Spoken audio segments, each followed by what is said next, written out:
Hello, मैं उदय प्रताप सिंह आपका स्वागत करता हूं प्रयोजन आईएएस क्लासेस में।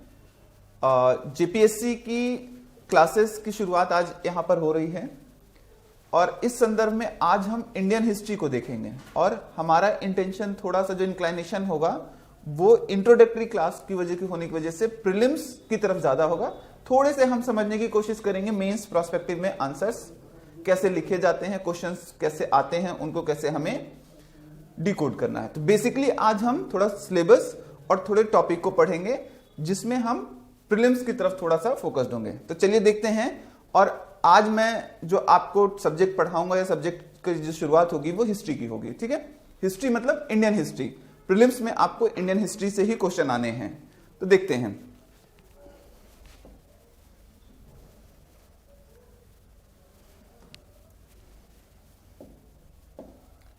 इसको देखिए,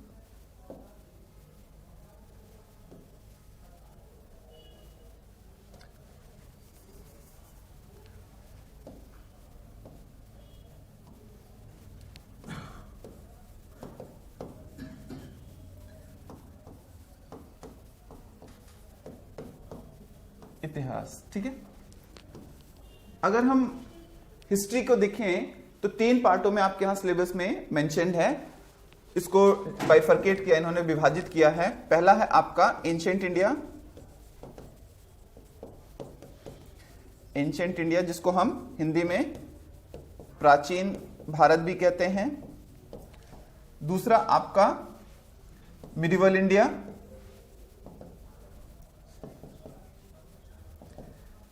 ध्यान रखना है मिडिवल होता है, मिडाइवल नहीं होता, इट्स अ रॉन्ग प्रोनाउंसिएशन, ये आपको ध्यान रखना होगा। इसको हम कहेंगे मध्यकालीन इतिहास। और थर्ड आपका जो होगा वो मॉडर्न इंडिया।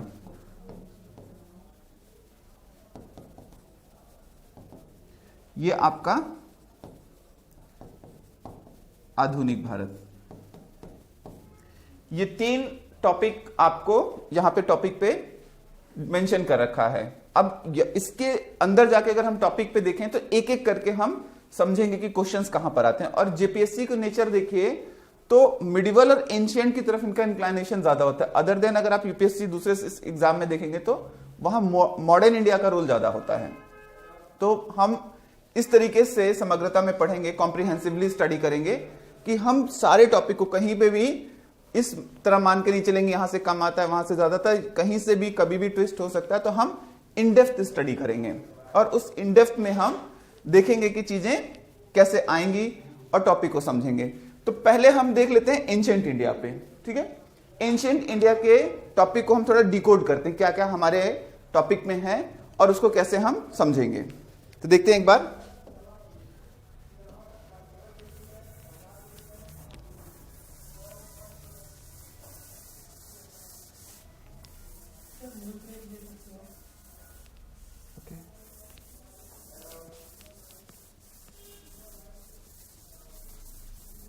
न्यू पेज कहाँ से होगा?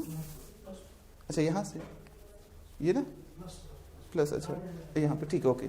नहीं, अगली बार से ठीक। और इसको थोड़ा सा शार्प करना था पेन को, जिससे होगी ना।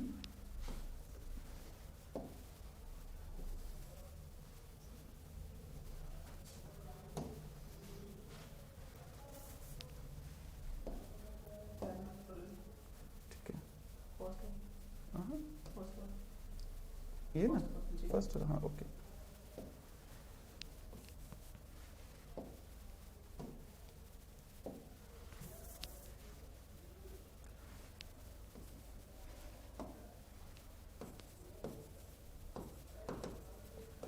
एंशिएंट इंडिया, प्राचीन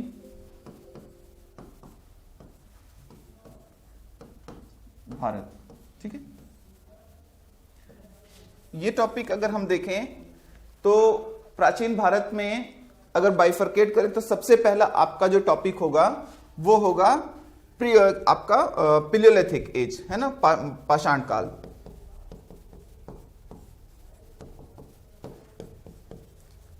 पेलियोलिथिक एज कहते हैं या हिंदी में इसको कहेंगे पाषाण काल।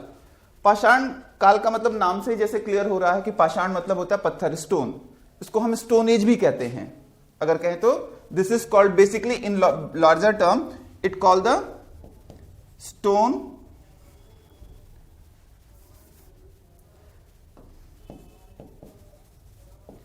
स्टोन एज कहा जाता है। इसको बाइफ्रिकेट करेंगे एक एक करके। तो स्टोन एज में हम देखेंगे कि इमर्जेंस ऑफ सिविलाइजेशन, जो सभ्यता का विकास है वो कैसे हुआ, कैसे आदमी जो है वो अपने स्टार्टिंग फेज में नियर टू बी एनिमल था, और या हम कहें तो उसका जो डेवलपमेंट है वो एप के थ्रू होके बंदरों से विकास कहते हैं ना, कि आप जब ओरिजिन ऑफ स्पीसीज पढ़ेंगे चार्ल्स डार्विन की, उसमें दिखाया है किस तरीके से जो ओरिजिन हुआ है ह्यूमन का बंदरों से, और धीरे धीरे धीरे धीरे वो सिविलाइजेशन की तरफ मूव हुए हैं। तो स्टोन एज में अगर हम देखें तो बेसिकली 25 लाख बीसी के आसपास से स्टार्ट होता है पूरे वर्ल्ड में, और हर जगह पे इसका अलग अलग टाइम फेज रहा है, वहां हम देखेंगे डिटेल में।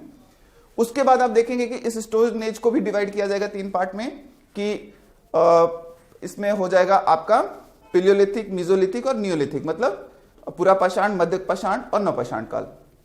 और इस प्रकार आप देखें कि उन पे जब विभाजित करेंगे तो उसको समझेंगे। तो अभी जो स्टार्टिंग होगा आपका स्टोन एज है, यहां से कुछ क्वेश्चंस अच्छे बनते हैं, उसको हम देखेंगे आगे। और स्टोन एज में जैसे ह्यूमन जो है कैसे वो क्या कहते हैं एनिमल से सिविलाइजेशन की तरफ मूव करता है, कैसे वो हंटर एंड फूड गैदरर से वो फूड प्रोड्यूसर बनता है, कैसे वो खाद्य संग्राहक और शिकारी से वो खाद्य उत्पादक बनता है, और जब खाद्य उत्पादक बनेगा तो कैसे समाज का निर्माण होगा, development of the society and social relations. उस पे हम देखेंगे क्या क्या चीजें बेसिकली चेंजेस हो रहे हैं और कैसे इसको टाइम डिवाइड करते हैं। ठीक है, तो पहला टॉपिक जो एंशिएंट इंडिया में है वो आपका स्टोन एज हो जाएगा। स्टोन एज के बाद अगर आप देखें तो दूसरा जो टॉपिक आपका आता है वो आपका आ जाएगा, क्या कहते हैं, ताम्र पाषाणिक संस्कृतियां, चैल्कोलिथिक। ठीक है,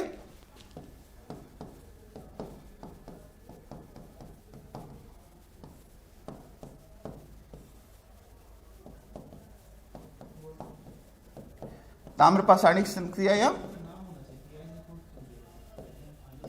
चैल्कोलिथिक। ठीक है, अब यहां पे एक डिबेट है, जैसे बहुत सारे हिस्टोरियन कहते हैं वर्ल्ड में चैल्कोलिथिक एज को स्टोन एज के बाद रखा जाता है, लेकिन इंडिया में जो भी हमारे यहां पाए गए हैं और हिस्टोरियंस जो हैं इसको हड़प्पन सिविलाइजेशन के बाद रखते हैं। ठीक है, वो मैं आगे डिस्कस करूंगा कैसे चीजें हैं।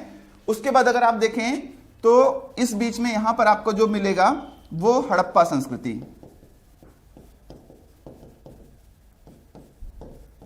हड़प्पा संस्कृति मिलेगा, हड़प्पन सिविलाइजेशन मिलेगा। और हड़प्पन सिविलाइजेशन को लेके एक डिबेट है कि कैसे ओरिजिन हुआ, इसमें क्या क्या चीजें आएंगी, वो मैं अभी टॉपिक वाइज चलूंगा। तो पहले एक बार देख लेते हैं कि आपका ताम्र पाषाणिक या चैल्कोलिथिक स्टोन एज हो जाएगा, उसके बाद आपका हड़प्पन सिविलाइजेशन हो गया, उसके बाद आपका ताम्र पाषाणिक संस्कृतियां हो गई। और ताम्र पाषाणिक संस्कृतियों मतलब हड़प्पा के बाद जब इंडियन हिस्ट्री में पढ़ेंगे तो पहले हड़प्पा आएगी, फिर ताम्र पाषाणिक संस्कृतियां आती हैं। ठीक है, वर्ल्ड में अगर देखा जाएगा तो पहले ताम्र पाषाणिक संस्कृतियां रखी जाती हैं, फिर हड़प्पा को रखा जाता है। उसके बाद आपका आ जाएगा क्या, अब वैदिक संस्कृति।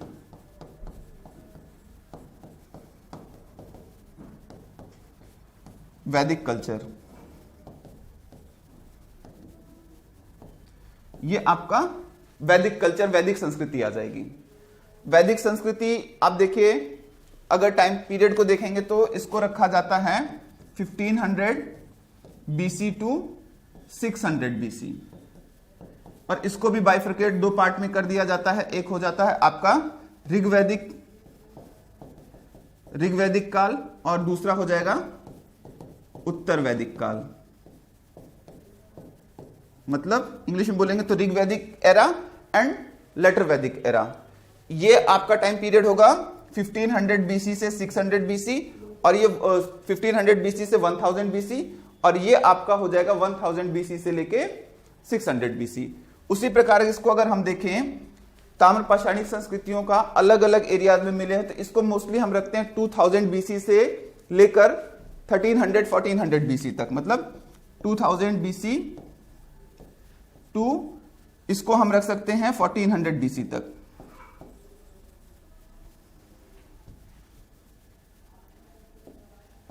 1400 BC तक। ADBC का कॉन्सेप्ट मैं मान के चल रहा हूं, आप सबको पता होगा। उसके बाद अगर हड़प्पन सिविलाइजेशन को देखें तो इसको 3 पार्ट में देखा जाता है, pre Harappa, post Harappa, pre Harappa, Harappan civilisation and post Harappa, मतलब आद्य हड़प्पा, हड़प्पा और हड़प्पा उत्तर। प्री हड़प्पा को अगर हम देखें तो इसको 3500 BC से लेके 2600 BC के अकॉर्डिंग, मतलब बीच में रखा जाता है according to the carbon dating. Carbon dating, radio carbon dating एक टेक्नोलॉजी है एज निकालने की, वो मैं आगे जब टॉपिक हड़प्पा पढ़ाऊंगा तो वहां पे चीजें, या टॉपिक पे आऊंगा तब। उसके बाद जो हड़प्पन सिविलाइजेशन का जो अर्बनाइजेशन फेज है वो आपका 2600 BC से लेके अराउंड 1800 BC तक चलता है। अलग अलग एरियाज में अलग अलग डाउनफॉल होता रहा है, तो एक डेट नहीं रख सकते हैं।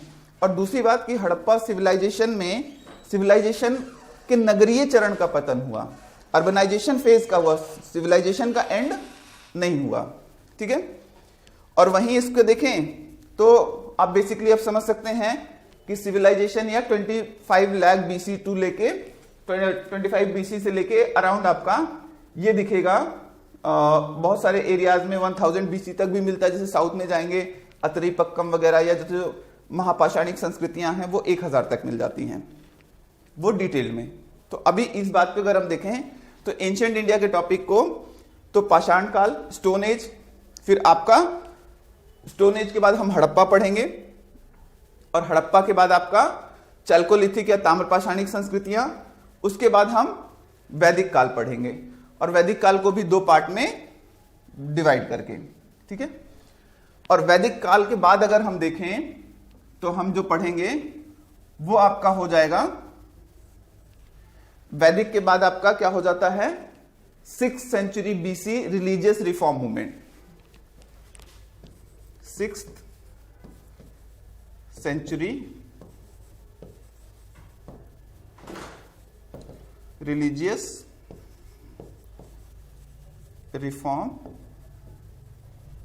मूवमेंट, मतलब 6ठी शताब्दी ईसा पूर्व धार्मिक, ईसा पूर्व सामाजिक एवं धार्मिक सुधार आंदोलन,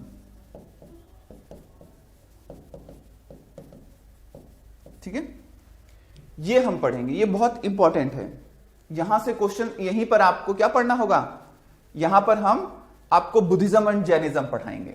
यहीं पर बुद्धिज्म एंड जैनिज्म आता है, जो एक रिलीजियस रिफॉर्म मूवमेंट होता है पूरा। और ये केवल ये जो रिलीजियस रिफॉर्म मूवमेंट है, आप देखें 6th century में हो रहा है, वो इंडिया में नहीं हो रहा है, पूरे वर्ल्ड में आपको देखने को मिलेगा। चाइना में देखेंगे तो कन्फ्यूशियस रिलीजन आ जाता है, उसके बाद आप देखेंगे तो इस टाइम तक आपका पाइथागोरस आ जाएगा, उधर रिलीजन के रूप में निकल कर आ जाता है। तो पूरे वर्ल्ड में एक क्या हो रहा है, एक वैचारिक क्रांति हो रही है, रिवोल्यूशन हो रहा है, आइडियोलॉजिकल रिवोल्यूशन हो रहा है रिलीजियस को लेके। मटेरियलिज्म को बढ़ने की वजह से मटेरियल कल्चर का जो डेवलपमेंट हो रहा था, सोसाइटी में जो चेंजेस आ रहे थे उनको, उन चेंजेस को सोसाइटी में एक्सेप्टेबल बनाने के लिए सारी चीजें हो रही हैं। क्लियर। तो ये टॉपिक बहुत इंपॉर्टेंट है, 6th century religious reform movement, ठीक है। और इसको आपको देखना 6ठी शताब्दी ईसा पूर्व में। यहां से प्रीलिम्स में आपके बहुत अच्छे क्वेश्चंस आते हैं, वो चाहे जेपीएससी हो या आपका यूपीएससी हो या बीपीएससी हो, सारे एग्जाम्स में यहां से बहुत स्टैंडर्ड के क्वेश्चंस आते हैं। तो इसको यहां हम अच्छे से समझेंगे। उसके बाद अगर हम देखें तो आपका 6th century BC के बाद आप देखेंगे तो आपका राइज ऑफ मगध होगा, मगध साम्राज्य का उत्कर्ष, है ना।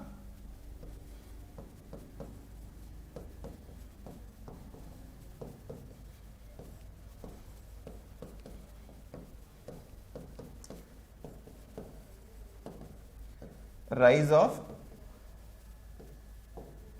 मगध, मगध साम्राज्य का उत्कर्ष हो जाएगा, राइज ऑफ मगध। एक बात आप देखिए, यहां पे आर एस शर्मा साहब कहते हैं, एक बहुत बड़े हिस्टोरियन हुए हैं एंशिएंट इंडिया के, रामशरण शर्मा जी, वो कहते हैं कि जब संस्कृति का विकास होगा, जब सिविलाइजेशन का डेवलपमेंट होगा, तो उसके लिए मटेरियल कल्चर का भी डेवलपमेंट होना जरूरी है।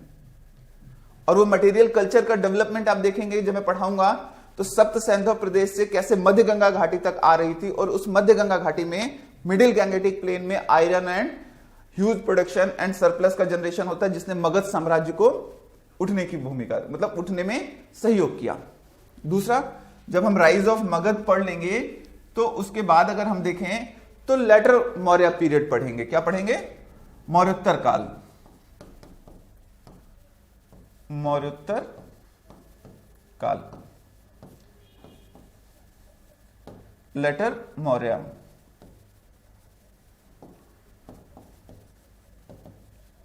ठीक है, मौर्योत्तर काल ये भी इंपॉर्टेंट है। इसमें आप देखें तो कुषाण, शक, ये सारी चीजें आएंगी आपको। इन राजवंशों को पढ़ना, क्योंकि यहां से भी क्वेश्चंस आपके स्टैंडर्ड के बनेंगे। सुंग, ठीक है, कड़व, कुषाण, ये सारे लोग। और जो एक सेंट्रलाइज पावर का इमरजेंस हुआ था मगध में, अब वो डिसेंट्रलाइजेशन की प्रक्रिया शुरू हो जाएगी।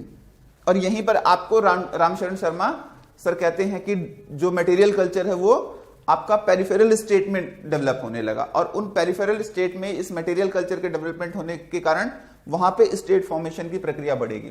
तो अभी आप टेंशन मत लीजिए, जो मैं बोल रहा हूं इसको मैं डिटेल में बताऊंगा ये सब चीजें क्या हैं। उसके बाद लेटर मौर्य के बाद अगर हम देखें तो आपका जो शुरुआत होगी फिर लेटर मौर्य के बाद गुप्त साम्राज्य का, गुप्त साम्राज्य। ठीक है, गुप्ता पीरियड। ठीक है, ये लगभग आप कह सकते हैं 6th सेंचुरी एडी तक, सॉरी लेटर वो हो जाएगा आपका, ये आपका गुप्त साम्राज्य हो गया। और ये आपको देखेंगे कि तो कुमारगुप्त और इन सब के पास आते आते लगभग आपको 400 एडी के आसपास, 430 के आसपास दिखाई पड़ेगा। उसके बाद आपको दिखाई पड़ेगा गुप्तोत्तर काल।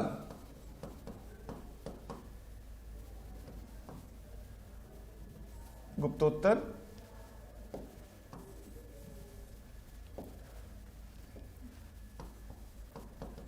लेटर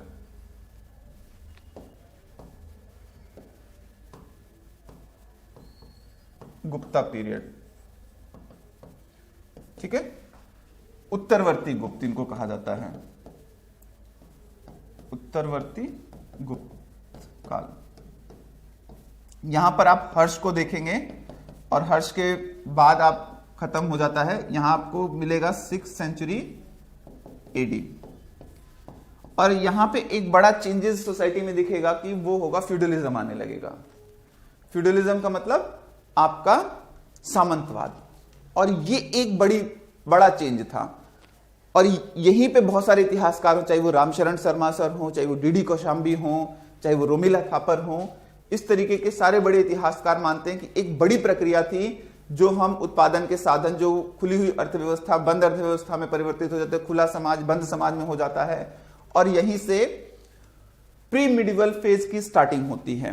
आफ्टर द 650 के बाद आप देखेंगे, आफ्टर 650 एडी जो होता है वो प्री मिडिवल, या कुछ हिस्टोरियंस को राजपूत पीरियड भी कहा जाता है। ठीक है, और ये पीरियड जो है वो डिसइंटीग्रेशन का पीरियड है। देखेंगे छोटे छोटे स्टेट फॉर्मेशन होना शुरू हो जाएंगे, वहां के राजा होंगे और उनकी बड़ी बड़ी उपाधियां, ये तो गुप्तों से शुरू हो जाती हैं, परम भट्टारक, महाराजाधिराज, दुनियाधिपति, ऐसे बड़ी बड़ी। जबकि एरिया देखेंगे क्या ना उनका छोटा सा 2 किलोमीटर का एरिया है, नाम बड़े बड़े। तो ये क्या होगा, अपनी वैलिडेशन को प्रूव करने के लिए। और इस तरीके से सामंतवाद जो दिखेगा आपको प्री मिडिवल फेज में, आप देखेंगे तो 650 से लेके ऑनवर्ड्स में कह सकता हूं कि 1200 एडी के आसपास आपका से शुरुआत हो जाएगी। किससे? दिल्ली, मतलब मिडिवल पीरियड का। और मिडिवल पीरियड को भी 2 पार्ट में बांट दिया जाएगा, एक सल्तनत और दूसरा आपका मुगल। तो मिडिवल में अगर हम देखें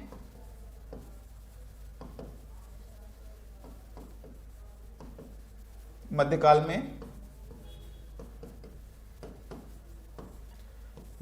अगर हम देखें तो बेसिकली 3 पार्ट में आपको यहां समझना होगा। पूर्व मध्यकाल,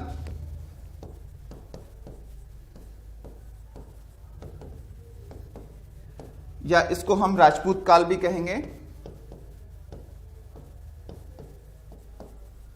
ठीक है।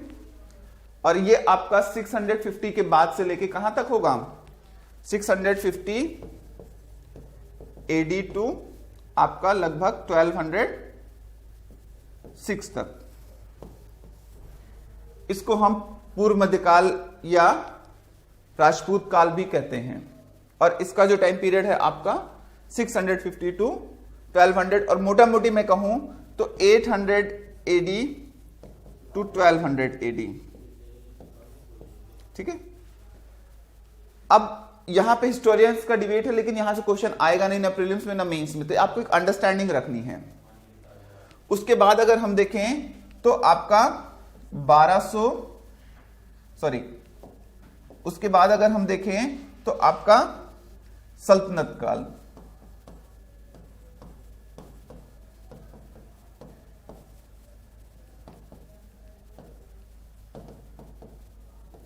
सल्तनत पीरियड, ये आपका 1206 से लेके 1526।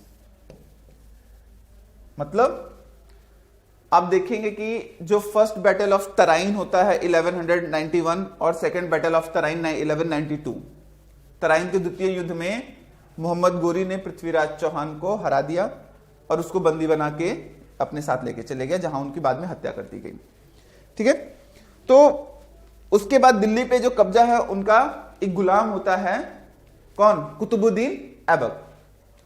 कुतुबुद्दीन ऐबक दिल्ली का अपने आप को सुल्तान तो उपाधि नहीं धारण की थी उसने, लेकिन एक शासक के रूप में उभर कर आता है। और दिल्ली पे जो तोमरों की जो राजधानी थी, कब्जा था, अब उनकी जगह पे कहां पे आ गए, तुर्क आ गए। ये बात समझिएगा, तुर्क कौन है, ये आपके कुतुबुद्दीन ऐबक वगैरह, जो मध्य एशिया से, अफगानिस्तान वगैरह से क्षेत्र से आए थे, इन्वेडर के रूप में। वॉर हुआ तो और शासक बने, इसीलिए इसको सल्तनत पीरियड कहा गया। इसमें भी आप देखेंगे कि स्टार्टिंग के कुतुबुद्दीन ऐबक, उसके बाद आपका कुतुबुद्दीन ऐबक के बाद आपका जो शासक बनता है वो इल्तुतमिश हो जाता है। इल्तुतमिश के बाद आप देखेंगे बैराम शाह, फिर रजिया, इन सब या बलबन तक को हम मामूलक वंश कहा जाता है, क्योंकि ये स्वतंत्र माता पिता से उत्पन्न संतान थी या दास थे, ऐसा इरफान हबीब और दूसरे हिस्टोरियन कहते हैं। मामूलक कहना ज्यादा उचित होगा, इस पे ज्यादा हिस्टोरियन थे। मामूलक मतलब स्वतंत्र माता पिता से उत्पन्न संतान। और यहां तक आते आते आप देखेंगे कि इस सल्तनत पीरियड को हम 1526 तक रखते हैं। रीजन क्या है कि 1526 में क्या होता है, फर्स्ट बैटल ऑफ पानीपत, जिसमें बाबर ने इब्राहिम लोदी को हरा दिया। और इब्राहिम लोदी को हराने के बाद जो अफगान शासक था इब्राहिम लोदी, अब दिल्ली पे किसकी सल्तनत स्टार्ट हो जाती, मुगलों की। किसकी, 1500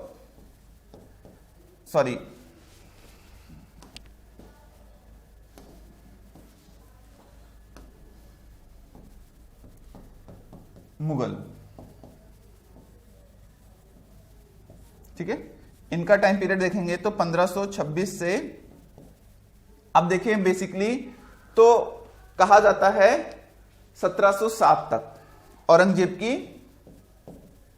डेथ तक जो है वो ये माना जाता है। उसके बाद हो जाएगा आपका उत्तरवर्ती या लेटर मुगल, और लेटर मुगल को देखेंगे तो ये आपका हो जाएगा लेटर मुगल पीरियड, वो आपका 1707 से लेके अराउंड कह सकते हैं कि 1758 ऑफिशियली, क्योंकि फिर क्या हुआ, क्राउन को शासन दे दिया गया ना भारत का। तो उससे भी पहले आप प्लासी देख सकते हैं कि प्लासी में अपनी स्थापना करने, लेकिन उनका वंश आखिरी वंश के जो बहादुर शाह जफर द्वितीय थे वहां तक माना जाए तो कितना हो जाएगा, 1757 या 1857 तक, ठीक है। 1857 या 1858 तक आप इसको कह सकते हैं, 1858 तक, 1858 या 57। रीजन क्या है कि 57 में रिवोल्ट हुआ, रिवोल्ट के बाद रिवोल्ट को सप्रेस कर दिया गया, दबा दिया गया, और दबाने के बाद जो है मुगल बादशाह को कहां भेज दिया गया, आजीवन निर्वासित कर दिया गया, उनको काले पानी भेज दिया गया, और ताज जो है इंडिया का जो रूलिंग है वो क्राउन को, विक्टोरिया को दे दिया गया।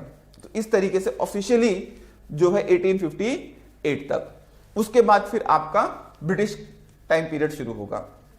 ठीक है। और इंडिया, एंशिएंट इंडिया में आप देखेंगे कि जो शुरुआत, और मॉडर्न का भी देख लेते हैं सिलेबस एक बार।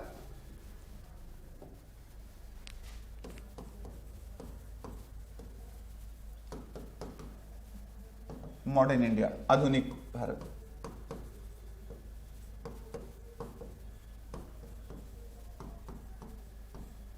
आधुनिक भारत, ठीक है।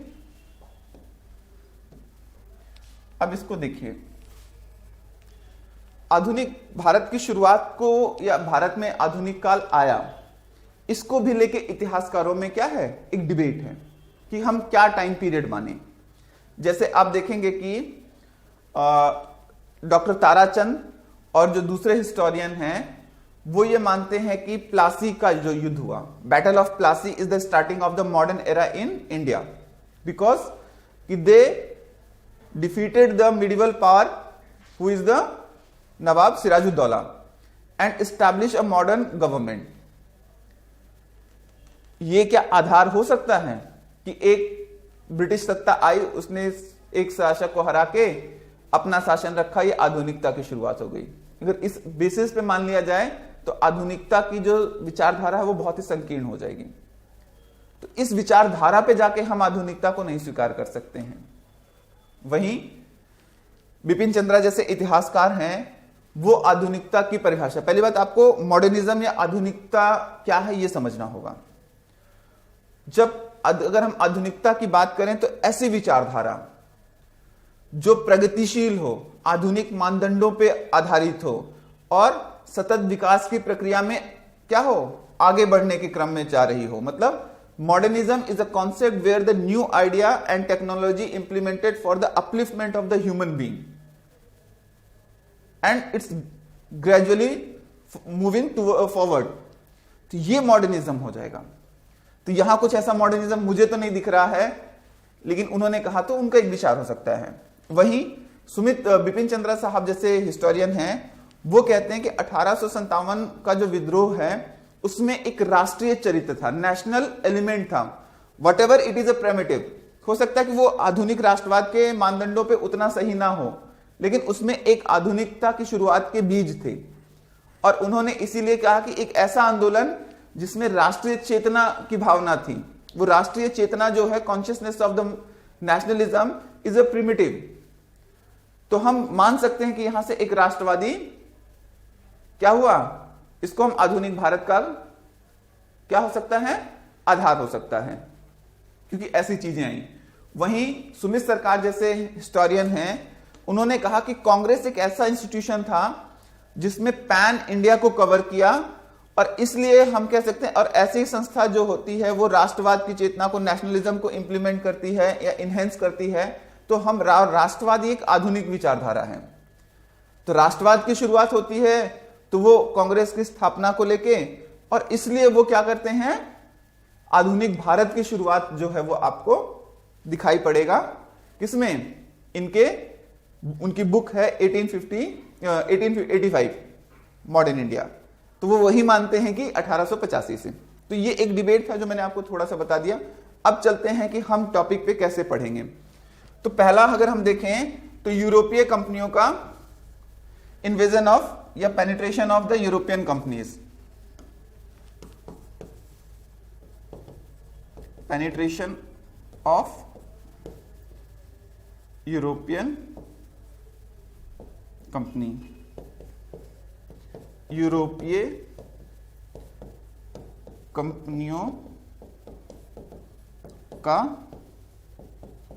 भारत आगमन। अब यहां पर आप एक क्वेश्चन मुझसे पूछ सकते हैं कि सर वो तो 1498 में वास्को डी गामा आया, तो वो तो मिडिवल पीरियड की भी बात हो गई। हाँ ठीक है, मानता हूं कि वो आए, उसके बाद आप देखेंगे पुर्तगीज जो है सबसे पहले आए, उसके बाद फिर आप डच देखेंगे, डच के बाद आप देखिए तो इंग्लिश आते हैं, इंग्लिश के बाद डेनिश आएंगे, फिर फ्रेंच आएंगे। तो ये यूरोपीय कंपनियां भारत में आई, और वहां पे देखिए रेनेसा और इनलाइटमेंट आ जाता है, मतलब पुनर्जागरण और प्रबोधन आने की वजह से नई भौगोलिक खोजों का अन्वेषण शुरू हो जाता है, और भारत के साथ जो व्यापार होना था, जो रास्ता कैस्टिनटिनोपोल से होके जा रहा था, eastern part of the Roman empire से, ये रोमन साम्राज्य के पूर्वी भाग से जो स्थल मार्ग से व्यापार हो रहा था, वहां पे तुर्कों के प्रभाव के कारण या तुर्कों के उद्भाव के कारण वो क्षेत्र क्या हुआ, तुर्क क्षेत्र में आ गया, जिन्होंने वो रास्ता ब्लॉक कर दिया। और ब्लॉक करने के साथ साथ अब वो मार्ग बाधित हो गया, तो भारत से जाने वाला सामान जो हमेशा से ही जिसकी मांग यूरोप में रही है, उसकी कीमतें बहुत बढ़ने लगी, क्योंकि एक मीडिएटर तुर्क उभर कर बीच में आ गए रास्तों में। और क्योंकि भारत से जाने वाले चाहे वो मसाले हो या दूसरी वस्तुएं हो, सूती उत्पाद हो, इन सब की डिमांड जो मांग थी वो कहां पर, यूरोप में थी। अब क्या हुआ कि इस नए दौर में जब पुनर्जागरण और प्रबोधन आता है, तो नई नई खोजें भी हुई, दिशा सूचक का हुआ, और इस तरीके की नावें बनी। और आप देखेंगे यही रीजन रहा कि भारत की और अमेरिका की खोज हुई। भारत की खोज किसने की, वास्को डी गामा ने, और क्रिस्टोफर कोलंबस ने अमेरिका खोज लिया। और मजेदार बात तो ये कि क्रिस्टोफर कोलंबस साहब भारत खोजने आए थे, और अपने पूरे जीवन काल में जब वो अमेरिका पहुंचे तो उनको रेड इंडियंस दिखे, तो लगा कि नहीं हम भारत ही पहुंच गए। और जब तक वो जिंदा थे उनको यही लगा कि उन्होंने भारत खोज लिया। बाद में जब सब कुछ पता चला कि नहीं वो तो मर गए, उसके बाद पता चला कि नहीं तो वो तो क्या है, अमेरिका है, वो इंडिया नहीं है। तो आप समझ सकते हैं कि कितना लैक ऑफ इंफॉर्मेशन है। आज के टाइम में आपकी उंगलियों पे इंफॉर्मेशन है। This is the digital revolution. Clear. तो यूरोपीय कंपनियों का आगमन, फिर आप देखेंगे कि यूरोपीय कंपनियों की वर्चस्व की लड़ाई, इसी में हम आगमन में सब कुछ देख लेंगे। यूरोपीय कंपनियों के बाद अगर हम देखेंगे तो जो पढ़ेंगे क्षेत्रीय राज्य, क्षेत्रीय राज्य, रीजनल पावर।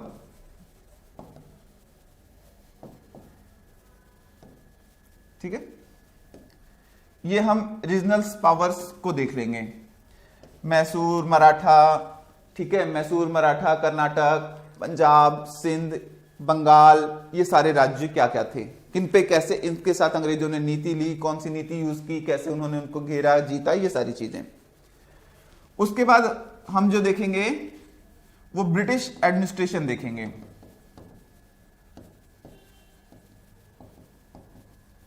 ब्रिटिश एडमिनिस्ट्रेशन या ब्रिटिश प्रशासन।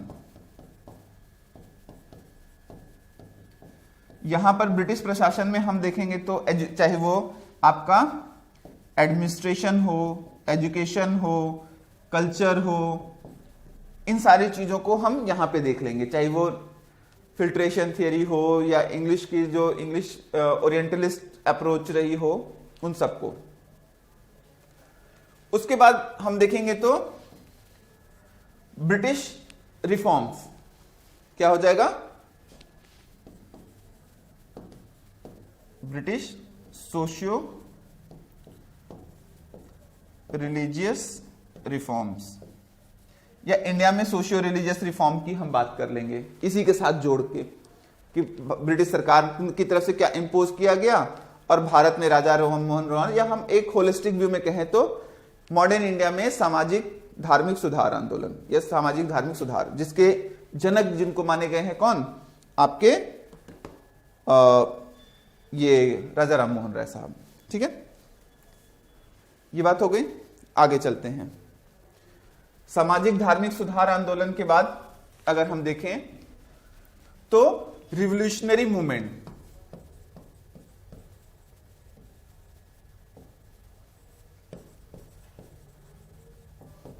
क्रांतिकारी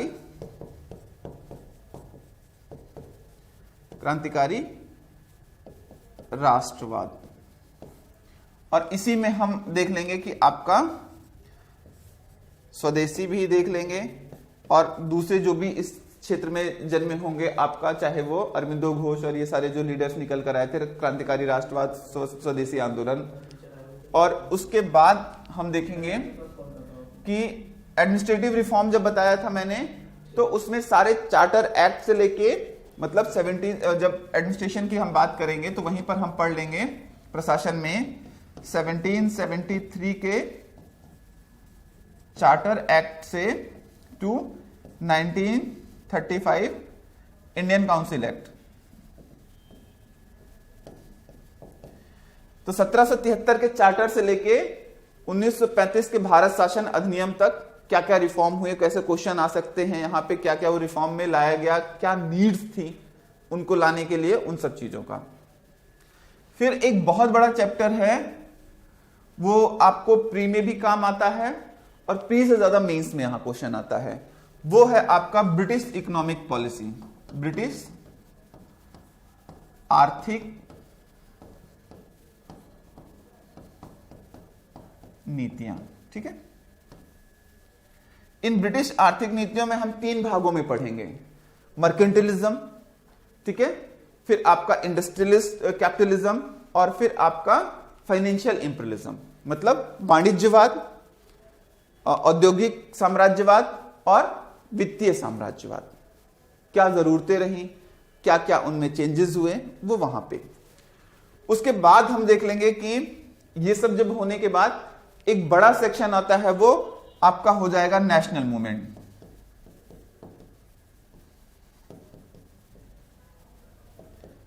राष्ट्रीय आंदोलन।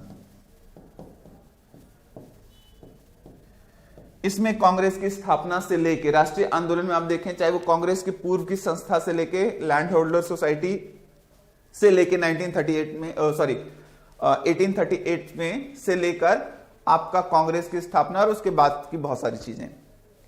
और इसी में एक फेज होगा आपका गांधीयन युग, जिसको हम पढ़ते हैं गांधी का युग या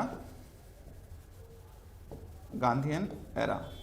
ठीक है, इसमें उनके तीनों बड़े मूवमेंट और बाकी सारी चीजों को हम देख लेंगे। और यहां पर जब हम रिवोल्यूशनरी मूवमेंट पढ़ेंगे तो एक तो हमने पढ़ा वहां पे, और दूसरा जो एचआरए और एचएसआरए जैसे चंद्रशेखर आजाद और ये सब जो चीजें हैं वो इस फेज में भी देख लेंगे। Second part of revolutionary movement. ठीक है, मतलब क्रांतिकारी राष्ट्रवाद का द्वितीय चरण। ठीक है, क्लियर हो गया ये बात। इसके बाद अगर हम देखें तो क्रांतिकारी राष्ट्रवाद, यहां गांधी के सारे मूवमेंट। उसके बाद अगर हम देखें तो क्या कहते हैं, सेकेंड वर्ल्ड वॉर,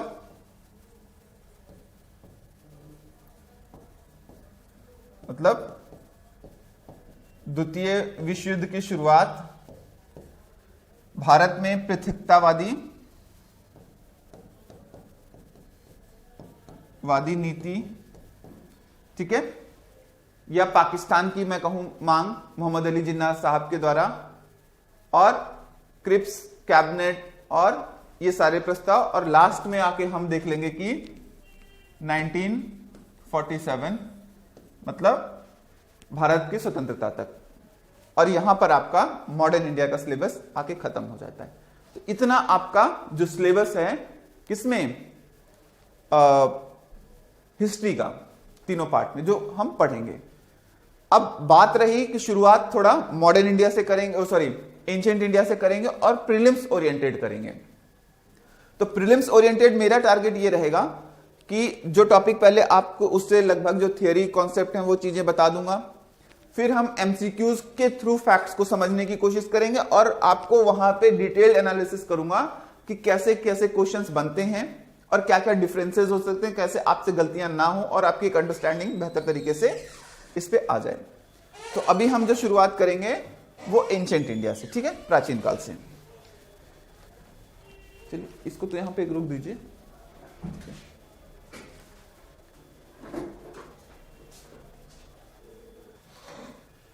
चलिए तो एंशिएंट इंडिया से हम देखते हैं प्राचीन भारत।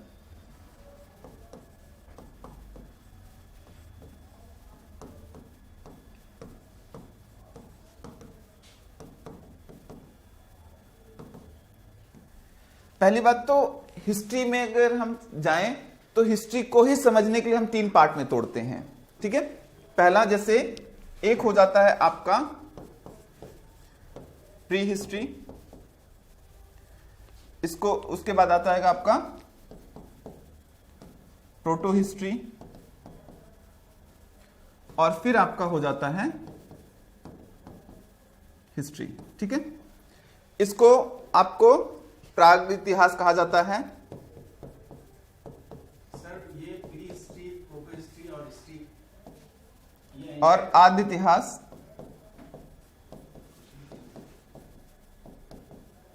और इसको कहा जाता है इतिहास, ठीक है। अब इनमें डिफरेंसेस क्या हैं, ये बात समझने वाली है, क्योंकि एंशिएंट इंडिया में समझने से पहले ये बात समझनी होगी आपको, तभी आपको जो काल विभाजन है, टाइम डिवीजन है, वो समझ में आएगा। देखिए, प्री हिस्ट्री वो टाइम पीरियड होता है जब ह्यूमन सिविलाइजेशन शुरू हुआ, मतलब ह्यूमन मानव के उद्विकास से, डेवलपमेंट ऑफ द ह्यूमन के इमरजेंस ऑफ कह सकते हैं सिविलाइजेशन से शुरू होता है। और इंडिया में लगभग इसको 25 लाख ईयर्स बीसी के आसपास रखते हैं, इस पूरे कालखंड का। और आप देखें आज भी जो भी हमारे पास हिस्ट्री है उसका सबसे मतलब 98% पार्ट जो है वो आपका कौन सा है, प्री हिस्ट्री है, क्योंकि इस कालखंड के लिए हमारे पास कोई जानकारी नहीं होती है, कोई लिखित जानकारी, कोई रिटन इंफॉर्मेशन हमारे पास नहीं होता है। इस पूरे टाइम पीरियड को जानने के लिए हमें डिपेंड करना पड़ता है आर्कियोलॉजिकल गुड्स पर, मतलब जो हमारे पास क्या कहते हैं, आर्कियोलॉजिकल को हिंदी में बोलेंगे आपका क्या कहते हैं, पुरातत्व अवशेषों पे, पुरातत्व अवशेषों पे ही निर्भर रहना पड़ता है। क्लियर। अब वो उत्खनन से मिली है, क्योंकि उस समय का मानव ना तो किसी तरीके की लेखन कला जानता था और ना चीजें। अब क्या है, उनके पास जो भी हथियार यूज किए हों, और खासतौर पे प्राग इतिहास तो पाषाण काल आता है इसमें मुख्य रूप से, तो पूरा पाषाण काल, तीनों भाग, चाहे वो आपका पूरा पाषाण काल हो, चाहे मध्य पाषाण काल हो, चाहे नवपाषाण काल हो, इस पूरे कालखंड को आपको यहां पर मिलेगा कहां पे, आपका प्री हिस्ट्री में ये पढ़ा जाता है। दूसरा आपका जो हो गया आदि इतिहास, प्रोटो हिस्ट्री। अब इसमें क्या डिफरेंस है, अब प्रोटो हिस्ट्री में अगर आप देखें तो प्रोटो हिस्ट्री में उस टाइम पीरियड को रखा जाता है इतिहास के जहां पर रिटन चीजें तो हैं, लेखन कला का विकास तो हो गया है, लेकिन उसमें उस लेखन कला को पढ़ा नहीं जा सकता है, उसको हम प्रोटो हिस्ट्री में रखते हैं। तो बेसिकली अगर इंडिया में हम रखें तो यहां पर हम रखेंगे हड़प्पा संस्कृति, और दूसरा आपका वैदिक संस्कृति। तो एक क्वेश्चन आपके माइंड में आना चाहिए कि हड़प्पा का तो ठीक है, उसकी लिपि पढ़ी नहीं जा सकती है, भाव चित्रात्मक है, पिक्टोग्राफिक है, जो भी कह लीजिए, लेकिन वैदिक काल की जानकारी के लिए तो हमारे पास पूरे पूरे 4 वेद, उपनिषद, ब्राह्मण, अरण्यक सब कुछ है, उस कालखंड में आते हैं। तो इसको क्यों लिखा गया यहां पे, ये क्वेश्चन आना चाहिए माइंड में। इसको इसलिए रखा गया है कि वेदों को श्रुति कहा जाता है। श्रुति का मतलब आप सब यहां पे श्रुति हसन मत समझिएगा, श्रुति का मतलब है सुनकर कोई चीजें याद रखना, और जब आप सुनकर याद रखते हैं तो लिखा नहीं गया ना। वेदों का संकलन वेदव्यास जी या महर्षि कृष्ण द्वैपायन जिनको कहा जाता है उन्होंने किया वेदों के अनुसार, लेकिन अगर हम हिस्टोरिकल देखें तो ये लगभग 400 बीसी के आसपास कंपाइल की गई हैं। कितने के आसपास, 400 बीसी के आसपास। और इनका टाइम पीरियड क्या है, अगर इनके हम टाइम पीरियड की बात करें तो इनका जो टाइम पीरियड है वो 1500 बीसी से लेके 600 बीसी तक, मतलब अपने टाइम पीरियड में तो लिखी नहीं गई, लिखी कब गई हैं, बाद में। इसीलिए वैदिक काल को आपको कहां रखा गया, प्रोटो हिस्ट्री में रखा जाता है। और क्या कहते हैं, सिंधु सभ्यता को या हड़प्पा को हम उसकी तो लिपि नहीं पढ़ सके हैं, तो डेफिनेटली कि इसकी लिपि यहां पे भी थी, यहां पे। और लिपि का भी विकास आपको 400 आपके पास बीसी के आसपास ही हुआ, तभी जाके वेदों का संकलन भी हुआ, क्योंकि वेदों में खुद ही कहा गया ना कि वेदों को जो गुरु शिष्य परंपरा के तहत बोलकर सिखाया जाता था। मतलब एक आदमी उसको हर्ट कर लिया, लर्न कर लिया, फिर अपने आने वाली जनरेशन को सिखाते रहा। मतलब एक से दूसरा, दूसरे से तीसरा, तीसरे से चौथा, ऐसा ट्रांसफर होता रहा, लिखा नहीं गया। That's why the reason in Vedic culture are under the proto history subject. ठीक है, तो प्रोटो हिस्ट्री के अंतर्गत आने वाला वो सब्जेक्ट है। फिर हम अगर हिस्ट्री की बात करें तो हिस्ट्री की बात, हिस्ट्री में वो कालखंड है ह्यूमन का, या ह्यूमन का वो टाइम पीरियड आता है जिसके लिए हमारे पास रिटन एविडेंस है। अब वो रिटन एविडेंस चाहे आपके सिक्कों पे हो, स्मारकों पे हो, कोई ग्रंथ है, या कोई अभिलेख है, कोई पुस्तक है, बहुत सारी चीजें हो सकती हैं, तो यहां पर मिलता है। तो अब आप सोचिए हमारे पास रिटन एविडेंस तो कब से शुरू हो रहा है, जो लगभग आप क्या कहते हैं, इनको देखेंगे, किनको, आपके यहां बुद्ध धर्म, बौद्ध वगैरह में जो आपका जातक कथाएं वगैरह मिलती हैं, तो आसपास, क्योंकि वहां पे भी शुरू हुआ जो 500 बीसी के आसपास, तो रिटर्न का जो संकलन वो 400 के आसपास ही शुरू होता है। तो हमारे पास 400 बीसी से लेके आज तक जो भी रिटर्न है वो टाइम पीरियड आपका कहां पर आएगा, हिस्ट्री के अंतर्गत। तो आप खुद इमेजिन करिए कि मानव का सबसे बड़ा कालखंड तो कहां जा रहा है, जो टाइम पीरियड गया वो यहां पर। इसलिए मैंने कहा कि जो हम विडंबना हिस्ट्री की यही है कि सबसे बड़ा टाइम पीरियड ये है और सब्जेक्ट में सबसे छोटा सा पार्ट इसको दिया गया है। क्लियर हो गया? तो जो हम बात कर रहे हैं प्राचीन भारत की या एंशिएंट इंडिया में जो हम स्टडी करते हैं हिस्ट्री की, तो ये हमारा प्रोस्पेक्ट होता है। ठीक है, अब आगे चलते हैं।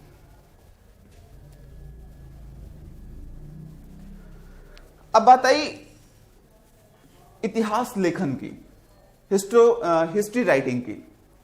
तो आप देखिए कि एक थियरी है व्हाइटमैन बर्डन्स थियरी, वो रुडयार्ड किपलिंग जी ने दी है, जिसमें यह कहा गया कि the whites are the superior and getting the information before all the civilisation on the earth, that's why they have a duty to upliftment and raise the black and barbaric people of the world. Basically कहें तो भगवान ने गोरों को पहले ज्ञान से परिपोषित किया और इसलिए वो बड़े भाई होने के नाते पूरे विश्व में ज्ञान का प्रचार प्रसार करना उनका दायित्व है। ये कॉलोनियल माइंडसेट है। जब मैं मॉडर्न इंडिया पढ़ाऊंगा वहां पे तो क्या थियरी वहां पे बताऊंगा। तो अभी इतना समझ लीजिए, वो दिखाना ये चाह रहे थे कि हम सभ्य बनाने भारत आए, भारत को लूटने नहीं आए। जबकि बेसिक अगर आप देखें तो आए किस लिए थे, इकोनॉमिक उनका क्या था, इंटरेस्ट था। और जब इस माइंडसेट से भारत आएंगे तो वो भारत की संस्कृति को बढ़ा चढ़ा के नहीं बताएंगे, वो भारत की संस्कृति को कम करके बताएंगे और अपनी संस्कृति को बढ़ा चढ़ा के, तभी ना वो हमको सभ्य बनाएंगे। अदरवाइज तो उनसे ज्यादा सभ्य तो हम बहुत साल, हजारों साल पहले थे।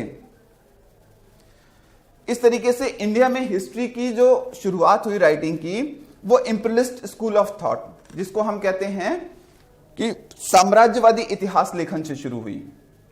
और इसकी जो नींव रखी गई वो विलियम जोन्स साहब ने रखी 1784 में एशियाटिक सोसाइटी ऑफ बंगाल की स्थापना करके। तो आप देखिए कि 1784 में एशियाटिक सोसाइटी ऑफ इंडिया की स्थापना की विलियम जोन्स साहब ने। विलियम जोन्स साहब ने, ये क्वेश्चन आप ध्यान रख लीजिएगा, प्रीलिम्स पर्पस से इंपॉर्टेंट हो सकता है कि एशियाटिक सोसाइटी की स्थापना 1784 में विलियम जोन्स साहब ने की। और उन्होंने यहां पर यह कहा कि भारतीयों में या इंडियंस में हिस्ट्री लेखन की कोई चीज नहीं है, नाम की उनको हिस्ट्री लेखन की कोई जानकारी नहीं है। उनके यहां जो भी लिखा गया वो कूड़ा कचरा टाइप का है, मिथक है, कहानियां हैं, इतिहास नहीं जानते हैं। और इसी तरीके से इसी क्रम में आप देखिए तो जेम्स मिल, जॉन स्टुअर्ट मिल्स ने कहा, उन्होंने भारत का क्या कहते हैं कम्युनल वे ऑफ एंगल से टाइम डिवीजन किया। कम्युनल वे ऑफ मतलब सांप्रदायिक आधार पर भारत के कालखंड को विभाजित किया। प्राचीन काल को हिंदू काल कहा, मध्य काल को क्या कहा, मुस्लिम काल कहा, और आधुनिक काल को उन्होंने अंग्रेजों का काल कहा या उसको आधुनिक रखा। अंग्रेजों का काल नहीं कहा, उसको आधुनिक रखा, कहा कि हम मॉडर्न है और हम मॉडर्न करने हैं। और डिवाइड कर दिया एंशिएंट और मिडिवल टाइम पीरियड को किसके आधार पे, धर्म के आधार पर, क्योंकि उस टाइम जो शासक होता था उसको मान लिया गया उस टाइम पीरियड है, और मिडिवल पीरियड में मुस्लिम शासक थे तो इसलिए कहा मुस्लिम काल है। तो इंडिया को डिवाइड एंड रूल पॉलिसी की स्ट्रेटेजी थी वो। ठीक है, ये बात मीन्स में ज्यादा इंपॉर्टेंट है जब हम बात करेंगे। उसी तरीके से एक जर्मन क्या कहते हैं एमिनेंट पर्सन हुए थे, मैक्स मुलर साहब का आपने नाम सुना होगा। इन्होंने एक बुक लिखी है the secret book of the east. उसमें इन्होंने उसी साम्राज्यवादी दृष्टिकोण की व्याख्या करने की कोशिश की। और आगे चल के फिर आप देखेंगे कि जब इस विचारधारा के तहत इतिहास लिखा गया तो उस इतिहास के स्थान पे आप देखेंगे राष्ट्रवादी चेतना से जो उभर कर लोग आए, उस समय जो नेता थे नेशनल मूवमेंट के, उन्होंने भी एक हिस्ट्री लिखनी शुरू की, जिसमें आप देखें आरसी मजूमदार साहब से लेके आप एएस अल्तेकर और आपके सावरकर साहब तक, जिन्होंने 1857 रिवोल्ट बुक लिखी है, वो बात अलग है। और आगे फिर आप इसी क्रम में मार्क्सवादी विचारधारा में लिखने वाले बड़े इतिहासकारों में सुमित सरकार और बिपिन चंद्रा साहब जैसे इतिहास लिखने वाले लोग आते हैं। तो ये एक आपको समझने की बात है, क्योंकि ये पॉइंट कई जगह पे मेंस पे आएगा, लेकिन हम यहां पे भी थोड़ा सा प्रीलिम्स पर्पस पे बात करते हैं, ठीक है। अगर हम बात करें तो पाषाण काल की अवस्था की, अब हम थोड़ा टॉपिक पे आते हैं और उस टॉपिक पे चीजें समझने की कोशिश करते हैं, ठीक है। प्री हिस्ट्री में अगर हम बात करें तो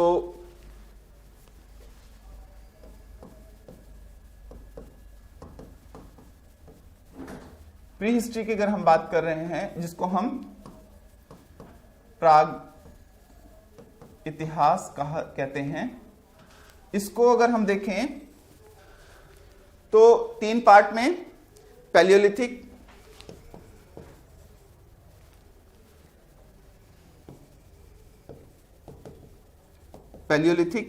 जिसको हिंदी में कहेंगे, ये आपका जो टाइम पीरियड होगा पूरा पाषाण काल,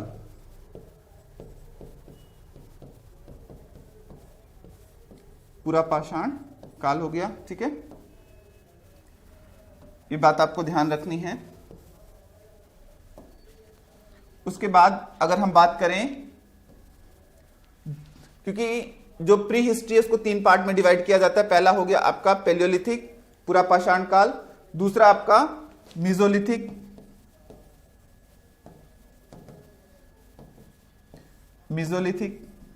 मध्य पाषाण काल।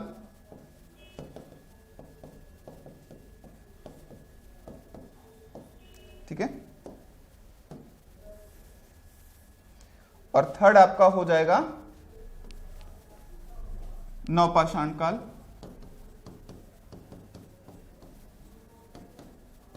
नियोलिथिक।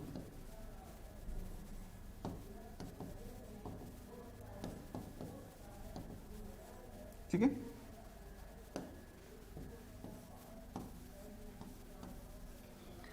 ये आपका 3 जो है प्री हिस्ट्री जो है प्राग इतिहास को 3 भागों में बांटा जाता है। पहला आपका पैलियोलिथिक, मीजोलिथिक और नियोलिथिक, मतलब पूरा पाषाण काल, मध्य पाषाण काल और नवपाषाण काल। इसके बाद अगर हम इसका टाइम पीरियड देखें तो ये आपका लगभग 25 लाख बीसी से लेके, बिफोर क्राइस्ट से लेकर, ये आपका जो टाइम पीरियड है 10,000, शॉर्ट में लिख दे रहे हैं, के का मतलब 1000 होता है, 10,000 बीसी तक आता है। क्लियर। मीजोलिथिक बेसिकली आप कहें, मीजो मतलब होता है छोटा, और ये टाइम पीरियड डिवाइड का, अब आप देखें एक बात यहां समझ लीजिए कि इन तीनों को कैसे टाइम डिवाइड किया गया, इन तीनों को कालखंड को कैसे विभाजित किया गया है। तो आप देखें जो टेक्नोलॉजिकल चेंजेस हो रहे हैं उस आधार पर इन तीनों को टाइम पीरियड में डिवाइड किया गया। जैसे पूरा पाषाण काल में आप देखेंगे तो हैंड एक्स जो सबसे प्रमुख हथियार है वो क्या है, हैंड एक्स है, मतलब हस्त कुठारा है। आपने वो मिंटोस वाला देखा होगा ना, कि एक आदमी होता है, जंगली होता है, उसके हाथ में कुछ इस तरीके का ऐसे पत्थर टाइप के ऐसे बांध लेते हैं, ऐसे होता नहीं है, ऐसे करके ऐसे एक हथियार टाइप का, इसी को हैंड एक्स कहा गया। क्योंकि लोगों को, उनके पास कोई टेक्नोलॉजी नहीं थी, कुछ चीजों को तोड़ फोड़ ही शिकार करना था, तो किया गया बेसिकली हैंड एक्स जो है इस टाइम पीरियड का अनगढ़ पत्थर थे जिनका प्रयोग यहां पर किया गया। ठीक है। इसीलिए इस पूरे टाइम पीरियड को इस पे। वही अब मीजोलिथिक में क्या चेंजेस आए, मीजो मतलब होता है छोटे हथियार, फलक वाले हथियार बनकर आने शुरू हो गए। इसीलिए इस टाइम पीरियड को डिसाइड किया गया कि मीजोलिथिक है। जैसे ब्रोवर, स्क्रैपनी, ये सब चीजें। जैसे इसके लिए क्या करते थे, जैसे मान लीजिए एक पत्थर है तो दूसरे पत्थर से इसके किनारे किनारे पर ऐसे चोट करके ऐसे पतले पतले फलक बना लेते थे, उनको और घिस के चीरने, फाड़ने, काटने का काम किया जाता था। ये हो गया। और नियोलिथिक में आप देखेंगे तो यहां पर जो वेपन्स बन रहे हैं बहुत शार्प हैं और हड्डियों के औजार वगैरह के साथ साथ पहली बार तांबे का भी प्रयोग होने लगता है। मेटेलिक यूज भी यहां पर आपको दिखाई पड़ेगा। तो ये बात हो गई। तो इसका अगर हम टाइम पीरियड की बात करें तो लगभग हो जाएगा आपका 10,000 मतलब 10,000 BC से 10,000 BC टू अराउंड इसको हम कहें तो 4,000 BC तक। अब आप कह सकते हैं ऐसा कैसे, तो अलग अलग जगहों पे अलग अलग टाइम पीरियड में इस तरीके की संस्कृतियों का विकास हुआ। तो जो जिस टाइम पीरियड में डेवलप हुआ, ऐसा थोड़ी कि सारी संस्कृतियां एक साथ हर जगह पे इमर्ज हुई होंगी, बिल्कुल नहीं। अभी जैसे नवपाषाण काल की बात करूं, नियोलिथिक की, तो इसका टाइम पीरियड आपको 9,000 BC टू 1,000 BC तक मिलेगा। तो आप कहेंगे तो ये तो 10,000 यहां पे है। रीजन क्या है कि आप देखिए मेहरगढ़ वगैरह जो है बलूचिस्तान में, तो वहां पर आपको कृषि की शुरुआत दिखाई पड़ेगी। उत्तर प्रदेश में लहुरा देव में आपको 8,000 BC का धान मिलेगा। और कृषि का जो काम है, एग्रीकल्चर की जो शुरुआत है, वो न्यूलिथिक में होता है, इसलिए उसको न्यूलिथिक पीरियड में रखा गया। वहीं पर साउथ इंडिया में जो महापाषाणिक संस्कृतियां हैं वो 1,000 या 1,000 BC तक मिलती हैं। तो इसलिए इस टाइम पीरियड को रखा गया कि ये जो इतना टाइम पीरियड में है अलग अलग एरियाज में, ये न्यूलिथिक है। उसके बाद उसमें चेंज होगा। तो ये बात आपको समझ में आ रही है कि पैलियोलिथिक, पूरा पाषाण काल, मध्य पाषाण काल और नवपाषाण काल। इसके साथ इसमें मानव में भी चेंजेस आए। यहां पर मानव शिकारी और खाद्य संग्राहक है, हंटर एंड फूड गैदरर है, जिसके पास झुंड में रहता है, भूख लगी, शिकार किया, खाया, सो गया जंगलों में, गुफाओं में, इस तरीके से। वहीं इस टाइम पीरियड में आके मेसोलिथिक में, मध्य पाषाण काल में, वो शिकारी और खाद्य संग्राहक से अब पशुपालक की तरफ मुड़ गया था। जैसे आप देखेंगे तो आपका जो प्राचीनतम साक्ष्य मिलता है पशुपालन का, वो आपको कहां से मिलेगा, आपका क्या कहते हैं,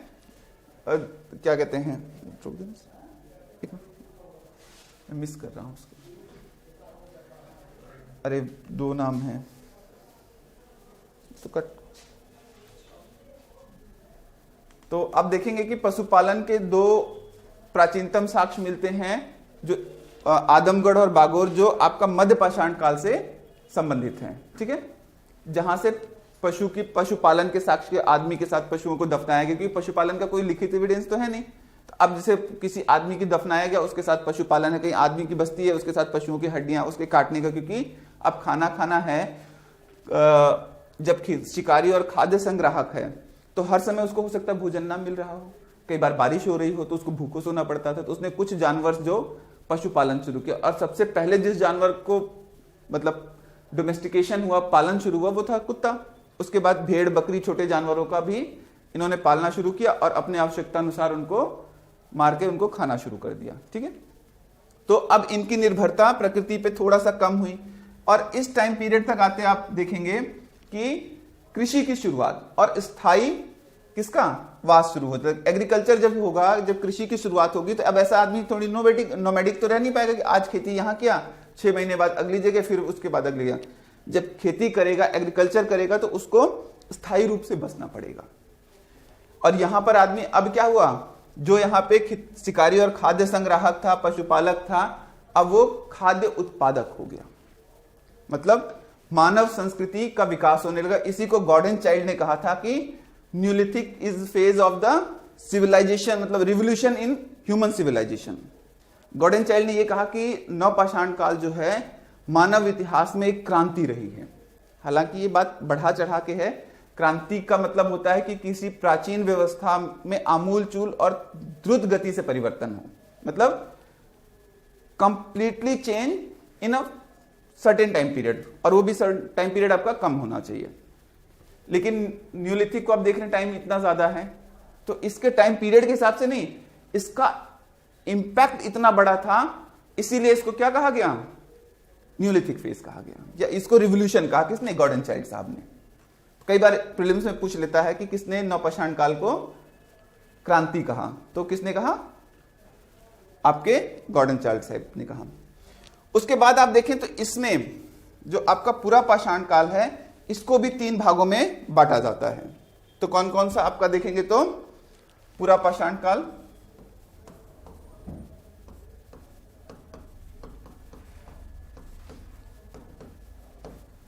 ये आपका जो पूरा पाषाण काल है इसको हम कहेंगे पैलियोलिथिक।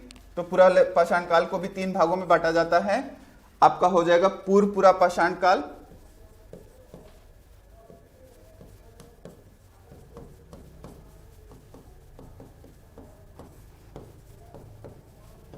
ठीक है, पूर्व पूरा पाषाण काल, इसको कहेंगे लोअर पैलियोलिथिक,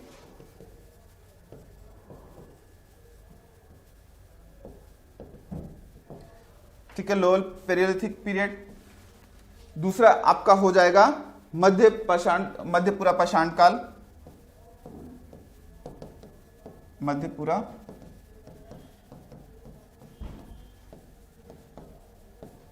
ठीक है, ये आपका हो जाएगा मिडिल पैलियोलिथिक एज, और उसके बाद हो जाएगा अपर पैलियोलिथिक या उच्च पूरा पाषाण काल।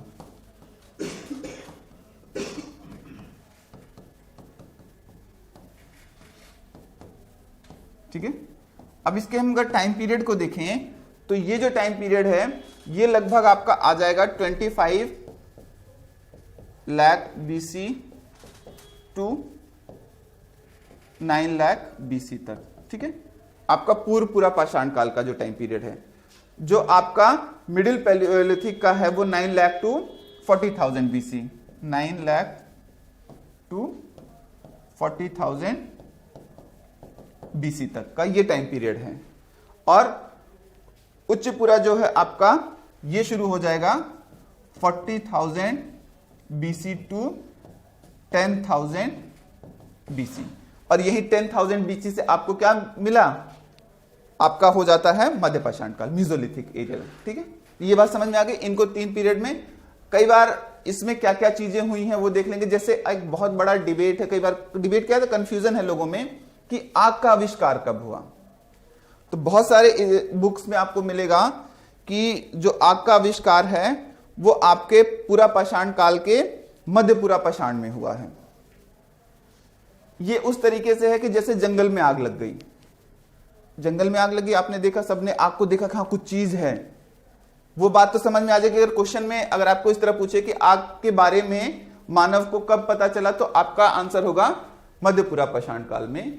उसको थोड़ा अवेयर हुआ कि आग जैसी कोई चीज है, लेकिन आग पर नियंत्रण, आग को अपने हिसाब से आग जलाना, खाना बनाना, जब चाहा मशाल बनाया, इस तरीके की जो शुरुआत हुई वो नवपाषाण काल में हुई है। तो एकदम क्लियर रखना कि अगर पहली बार आग की बात आएगी तो आपका कहां हो जाएगा ऑप्शन, आपका आंसर ये हो जाएगा। ठीक है, और नियंत्रण पर आएगा तो आपका कहां हो जाएगा, नवपाषाण काल। तो बच्चों इसमें अब हमारे पास जो है कि इस पे फैक्ट्स क्या क्या है कि मध्य पाषाण काल में कौन सी चीज हुई, पूरा पाषाण में और नवपाषाण में, और इसके जो औजार वगैरह क्या हैं, क्या क्या डिफरेंसेस हैं, वो हम नेक्स्ट क्लास में आपके साथ डिस्कस करेंगे। और उसके बाद उस पे क्वेश्चंस कैसे आए हैं वो भी हम डिस्कस करेंगे, जिससे आपको एक इंसाइट मिल पाएगा, एक विजन मिल पाएगा कि किस तरह क्वेश्चन आ रहे हैं, हमने क्या पढ़ाया है, चाहे वो प्रीवियस ईयर के क्वेश्चंस हो चाहे न्यू क्वेश्चंस हो, और उनको कंपाइल करके आपके साथ डिस्कस करेंगे। और उस क्वेश्चंस के किस एंगल से कैसे सॉल्व कर सकते हैं, क्या डिबेट है, उसको भी, जिससे आपको एग्जाम में जाएं तो प्रॉब्लम्स ना हो। तो आज की क्लास का लिए यहीं तक, थैंक यू।